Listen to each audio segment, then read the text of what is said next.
Hi guys, welcome to this new lecture series on unemployment. In this series, we'll be looking at a number of things. The first thing is we're looking at what unemployment is, how unemployment is measured, what is the natural rate of unemployment, why are there always some people unemployed, how is unemployment affected by unions and minimum wage laws? And what is a theory of efficiency wages? And how does it help explain unemployment? So a little bit of labor statistics. And for this purpose, I'll be looking at data from the United States. Okay, so in the United States, the Bureau of Labor Statistics produces the relevant statistics for policy development. And this statistic I'm going to use is based on regular survey of 60,000 households. It's also based on the adult population, that is the population who are aged 16 years and older. So the Bureau of Labor Statistics divides the US population into three groups. You have the employed, who are the people who are paid employees. They are self-employed and unpaid workers in the family business. We have another group called the unemployed. These are people not working who have looked for work during previous 4 weeks. And you have the last group of people who are those who are not in the labor force. And it includes everyone else who do not fall either under employed or unemployed. Okay, so the labor force mathematically is equal to those people who are employed and those who are unemployed. And the total number of workers is effectively the labor force of a country. Now, the unemployment rate, in other words, the U rate, and we'll be using this U rate subsequently. Okay, so you take note, when I say the U rate, I'm referring to the unemployment rate. It's defined as the percentage of the labor force that is unemployed. Okay, so mathematically, the U rate is equal to 100 times the number of the population that is unemployed divided by the labor force. Remember, we have said that the labor force is made up of the sum of the people who are employed and those who are unemployed. Now, the labor force participation rate is also the percentage of the adult population that is in the labor force. And mathematically, we'll estimate that as 100 times the labor force divided by the adult population. So let's look at this active learning example to illustrate these new concepts we are learning about unemployment. So we are required to compute the labor force, the U rate, the adult population, the labor force participation rate using the data provided to us. So let's look at the table. And here you have data on the adult population of the United States by group as of June 2016. So the number of the employed population was 151.1 million. The number of the unemployed population was 7.8 million. And those who are not in the labor force were 94.5 million. Now, the answers to these questions. So the labor force, as we realized earlier on, is equal to the sum of the people who are employed and those who are unemployed. And so from the data we had, 151.1 million people were employed, 7.8 million were unemployed. So the sum gives us 158.9 million. The U rate, which is the unemployment rate, as we said earlier on, is equal to 100 times the unemployed divided by the labor force. And we know that the unemployed is 7.8. The labor force, as we have computed, is 158.9 million. So then 100 times 7.8 divided by 158.9 gives us a U rate of 4.9%. Now, the total population is actually the sum of the labor force plus the population who are not in the labor force. Okay, so we know the labor force as 158.9 million. We know the population that are not in the labor force as 94.5 million. The sum gives us 253.4 million. And the labor force participation rate, as we indicated earlier on, is 100 times the labor force divided by the total population. So the labor force, as we know, was given as 158.9 million. The total population, as we have estimated, is 253.4 million. And so the labor force participation rate is equal to 100 times 158.9 divided by 253.4, which gives us 62.7%. I believe with this example, you can now appreciate these basic concepts around the unemployment rate or level. Now again, we can also look at the labor force statistics for different groups of people in the United States, for example. And the Bureau of Labor Statistics publishes these statistics for demographic groups within the population. And this data reveals widely different labor market experiences for different groups. So let's look at it. So this is labor force statistics for whites and blacks as of June 2016. And this data is for adults who are aged 20 years and older. So we have the white male, white female, black male, and black female. And we are looking at statistics on unemployment and labor force participation rate. Now you can see from this table that as of June 2016, the number of the unemployment among white males was just 4% compared to 4% among white females. And then this compares to 8.2 and 7.3 among black male and black females, respectively. You can see that unemployment among the blacks in the US is about twice as that among the whites.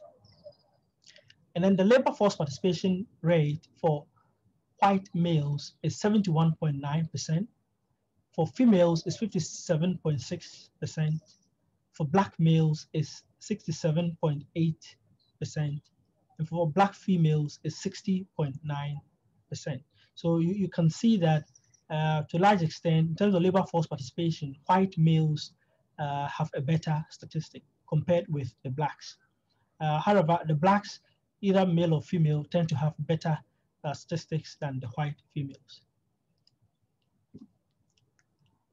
We can also look at this same data among teens.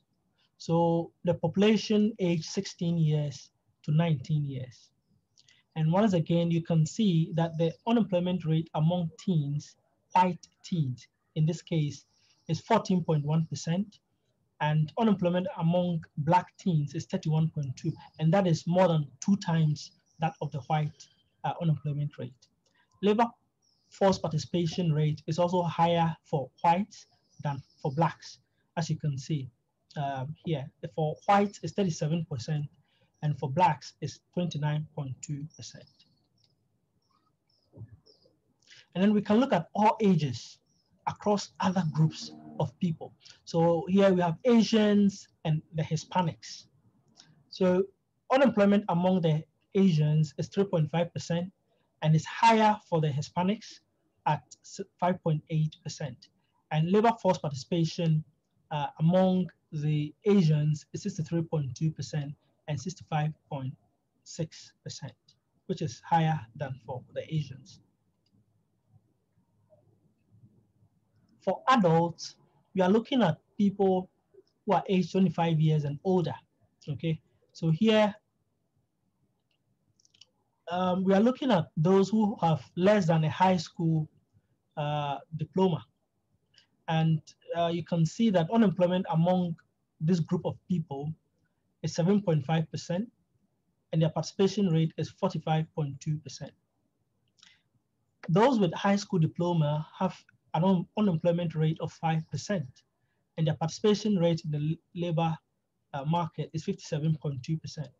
And some college or associate degrees, that is the population who have some college or associate degree. Unemployment among this group is 4.2, and their participation rate is 66%.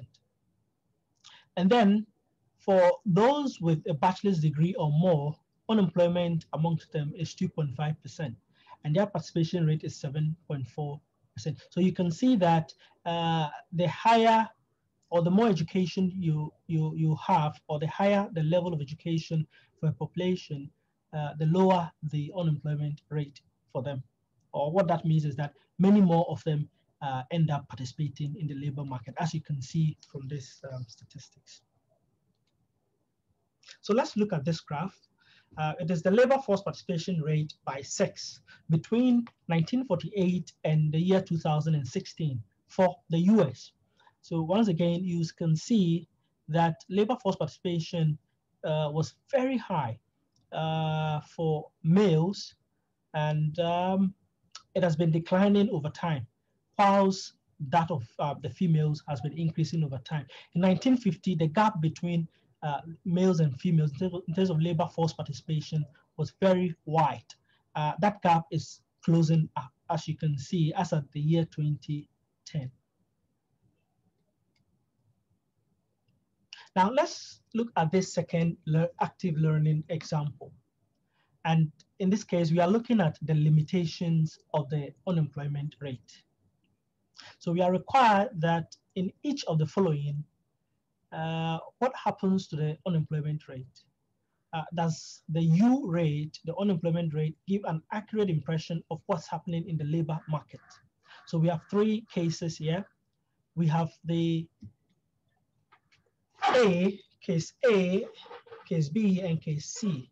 Now, case A says Sue lost her job and begins looking for a new one. Case B says John, a steel worker who has been out of work since his mill closed last year, becomes discouraged and gives up looking for work. And C, you have Sam, the sole earner in his family of 5, just lost his $80,000 job as a research scientist. Immediately, he takes a part-time job at McDonald's until he can find another job in his field. So let's look at the answers to this. So Sue lost her job and begins to look for a new one. Now the U rate is going to rise, and a rising U rate, that's unemployment rate, gives the impression that the labor market is worsening, and it is. Now John has been out of work since last year, becomes discouraged, and then he stops looking for work. Now, discouraged workers would like to work, but have given up looking for jobs, and they'll be classified as not in the labor force rather than unemployed. And so this will lead to a situation where the unemployment rate will fall, or will begin, or will be seen to be falling, because John is no longer counted as unemployed. And the falling unemployment rate gives the impression that the labor market is improving, but it is not. And then the last one, Sam lost his $80,000 job and takes a part-time job at McDonald's until he finds a better one. Now, in this case, the unemployment rate will be unchanged because a person is employed, whether they work full or part-time. Now, things are worse for Sam because at McDonald's, he wouldn't earn $80,000 a year. But the unemployment rate fails to show this, okay? Now, let's also look at what the U rate or the unemployment really measures. So the unemployment rate, which is not a perfect indicator of joblessness or the health of the market, actually excludes discouraged workers. It does not distinguish between full-time and part-time work or people working part-time because full-time jobs are not available. Some people misreport their work status. And still, even though the unemployment rate or measure has these challenges, it is still a useful barometer of the labor market and the economy.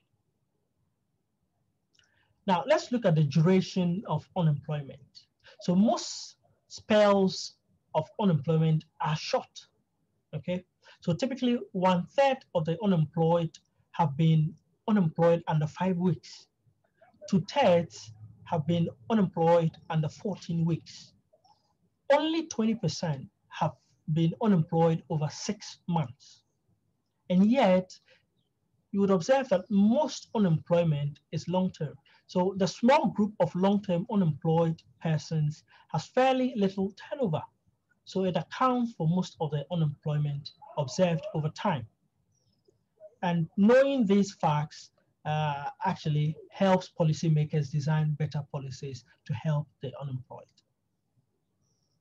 Now, there's also this idea of the cyclical unemployment versus the natural unemployment. Let's look at it. So there's always some unemployment in the economy, okay? What it means is that the economy is not at full employment at any point in time. And this is despite the fact that the unemployment rate fluctuates year to year, okay? So what is the natural rate of unemployment? The natural rate of unemployment is the normal rate of unemployment around which the actual unemployment rate fluctuates. And cyclical unemployment is the deviation of unemployment from its natural rate. And this is associated with the business cycle.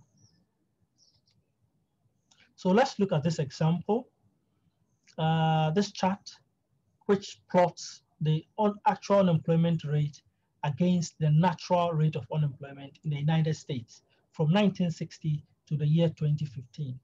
Now you can see that the natural unemployment rate is a bit stable, and yet the actual unemployment rate keeps fluctuating. It increased, it decreased below the natural rate, and it increased above 8, it decreased again around 1990, and then it went up again around 1992, and it decreased until the year 2000, and it increased again, went back again, and now it's declined. I think as of 2015, it was below the natural rate of unemployment. So what have we learned so far?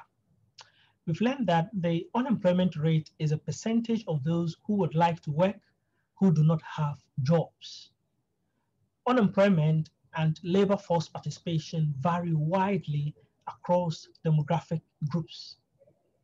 Now, the natural rate of unemployment is a normal rate of unemployment around which the actual rate fluctuates.